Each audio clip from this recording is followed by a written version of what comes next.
Ukraine के गद्दार। इस वॉर अपडेट में मैं आपको बताने जा रहा हूं कि यूक्रेन के तमाम सीनियर कमांडर जो भर्ती वाले दफ्तरों में तैनात थे, यानी यूक्रेन के अलग अलग शहरों में एक ऐसा सेना का दफ्तर था जिसमें इलाके के लोग जाकर सेना में भर्ती होते थे।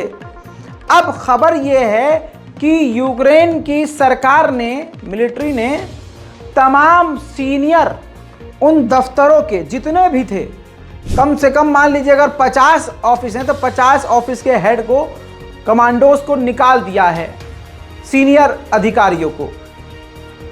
आरोप यह है, यूक्रेन की इंटेलिजेंस के द्वारा यूक्रेन को बताया गया कि ये जो सीनियर अधिकारी हैं ना, जो भर्ती कर रहे हैं यूक्रेन के नागरिकों को यूक्रेन की सेना में, वो गद्दारी कर रहे हैं। वो आम जनता से पैसे लेकर देश छोड़ने का रास्ता बता रहे हैं, यानी इस जंग में आम नागरिक शामिल ना हो और वो सेना में भर्ती ना हो करके सरकार की तरफ से मदद भी प्राप्त कर ले और देश भी छोड़ दे और उसका नुकसान भी ना हो, ऐसा रास्ता बता रहे थे घूस लेकर। इसलिए पूरे सिस्टम को ही चेंज कर दिया गया है। जितने भी सैनिक भर्ती दफ्तर थे, उन सैनिक भर्ती दफ्तरों के तमाम हेड्स को हटा दिया गया है। जो सीनियर अधिकारी हैं उनकी रिप्लेसमेंट कर दी गई है। रशिया ने इस्कैंडर मिसाइल यूक्रेन के ज़ैपोरिज़िया पर दागी है। Ребята, только что на наших глазах. Мы здесь на набережной стоим. На радуге свист. Ракета летит. И в Рейкерс. В Рейк. Во имя Иисуса Христа. Боже! Ракета! Во имя Иисуса.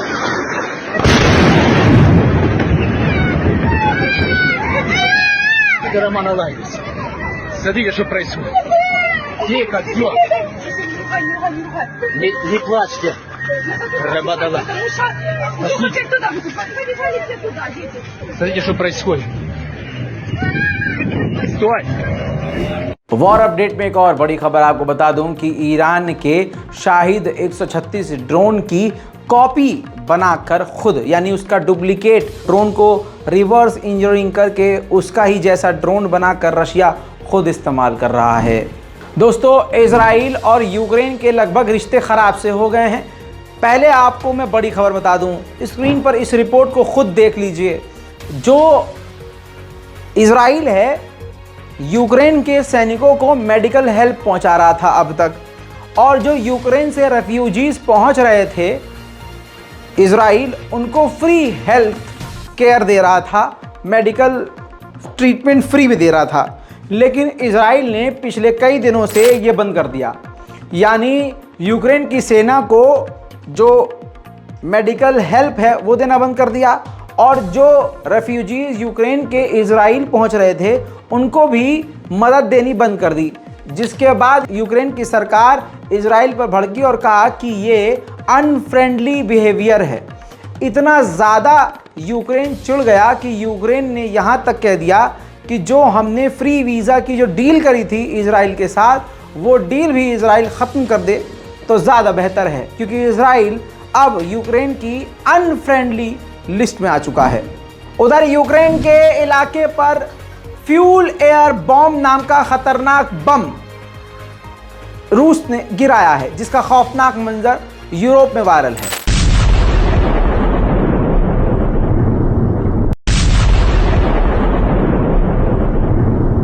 एक और बड़ी खबर आ रही है। इस जंग में यूक्रेन की मदद पूरी तरह से पाकिस्तान कर रहा है, लेकिन वो खुल्लम खुल्ला नहीं कर रहा है।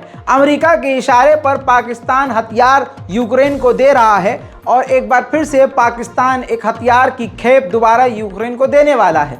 लेकिन इस बार एक गल्फ देश की मदद लेगा, किसी अरब देश की मदद लेगा, उस अरब देश के जरिए अपने हथियार यूक्रेन को पहुंचाएगा। इसके अलावा अमेरिका ने कम से कम 100 मरतबा इजिप्ट से कहा कि आप यूक्रेन को हथियार दीजिए और हथियार पहुंचाइए, और कम से कम इसी तरह से 100 मरतबा इजिप्ट ने अमेरिका को साफ इनकार कर दिया है। रूस से भारत के संबंध गहरे होने की वजह से भारत को एक फ़ायदा ये हुआ कि रूस का पड़ोसी मुल्क बेलारूस भी भारत पर बिल्कुल फिदा हो चुका है। भारत और बेलारूस भी अब दोस्ती के कगार पर आ चुके हैं। अब इतिहास में पहली बार हो रहा है कि हफ्ते में 2 बार बेलारूस से डायरेक्ट फ्लाइट भारत आएगी और भारत से ही डायरेक्ट फ्लाइट बेलारूस जाएगी। उधर दोस्तों, जहां रूस को आप कमजोर समझने लगे थे, वहीं इस दौरान एक बार फिर से समुद्र के अंदर रूस ने जबरदस्त ड्रिल करना शुरू कर दिया है। Боцманской команде на бак. Корабль съемки с правого якоря приготовить. Второй пост баку, корабль съемки с правого якоря изготовлен.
उधर दोस्तों, अमेरिका के बाद कीव यानी यूक्रेन जर्मनी से भीख मांग रहा है। क्रूज मिसाइल की मांग कर रहा है जर्मनी से कि हमको जर्मनी मिसाइल दे, वो भी क्रूज मिसाइल। रशिया के इंटीरियर मिनिस्टर ने बड़ी बात बताई है कि सिर्फ 1 से 2 महीने के अंदर रूस के अंदर लगभग 5,500 पुलिसकर्मियों ने रिजाइन दे दिया है। उधर रूस में एक बड़ा हादसा हुआ। Su-30 फाइटर जेट के जरिए टेस्टिंग की जा रही थी, ड्रिल की जा रही थी। इस ड्रिल के दौरान, जंगी मश्क के दौरान ये जेट क्रैश हो गया और पायलट भी साथ में मारा गया।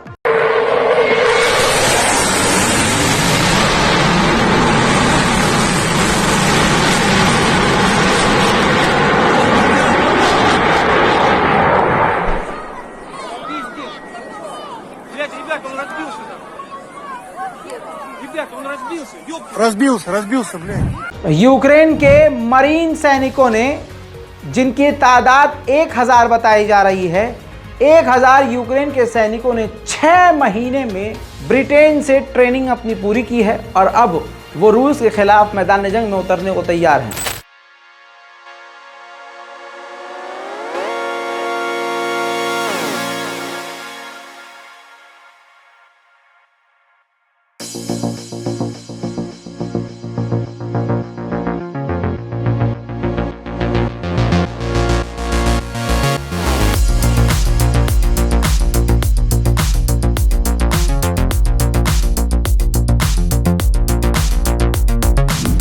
उधर यूक्रेन मॉस्को के अंदर धमाका करने में कामयाब एक बार फिर से रहा। रूस की राजधानी में जबरदस्त धमाका।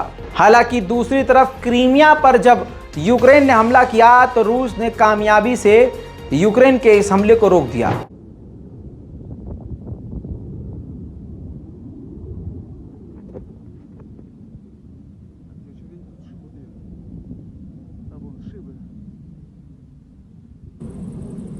Вон еще 2 штуки. Вон вторая шиба. यूक्रेन के कई इलाकों पर अभी भी रूस का कब्जा है और फिलहाल जो बॉर्डर के इलाके यूक्रेन वाले रूस के कब्जे में हैं, वहां पर खतरनाक बाढ़ आ गई है। देखिए, В квартире все уже тонет. Вешалкой тон в воде. Шумок поднимался, но все утонуло. КамАЗ пожарников.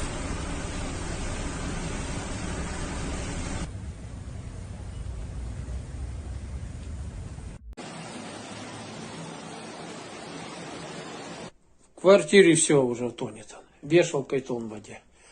Шумок поднимался, но все утонуло. КамАЗ пожарников.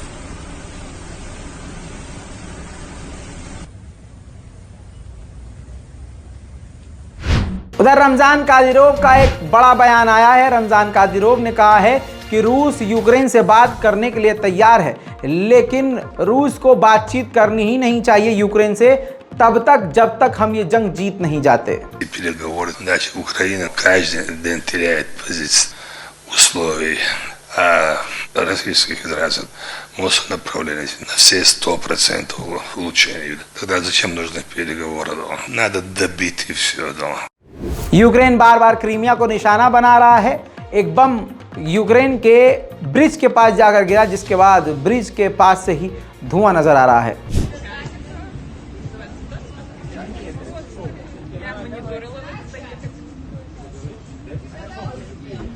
दोस्तों, यूक्रेन के मारियोपोल पर कब्जा करने के बाद रशिया ने वहां पर बच्चों का स्कूल बनाया है, जिसको सारी दुनिया को दिखाया, और कहीं ना कहीं ये कई सारे देशों के मुंह पर जोरदार तमाचा है।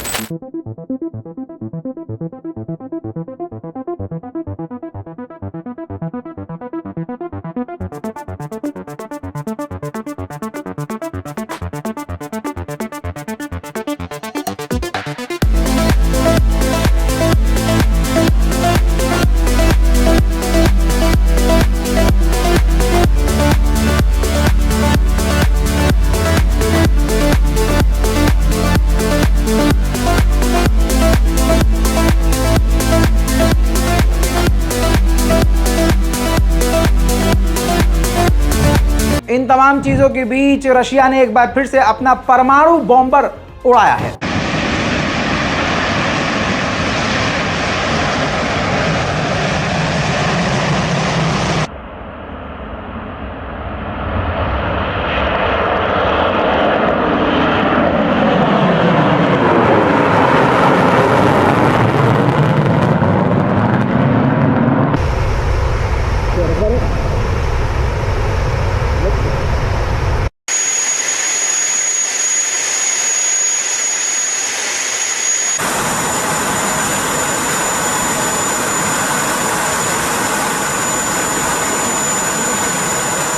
दोस्तों, यूक्रेन और रूस के वॉर अपडेट में ताज़ा जानकारी में आज के लिए इतना ही। चैनल को जल्दी से सब्सक्राइब कीजिए, वीडियो को लाइक कीजिए, नीचे अपनी राय कमेंट में ज़रूर लिखिए, रिपोर्ट को शेयर करना मत भूलिएगा। मैं हूं रज़ा और आप देख रहे थे रज़ाग्राफी। जय हिंद।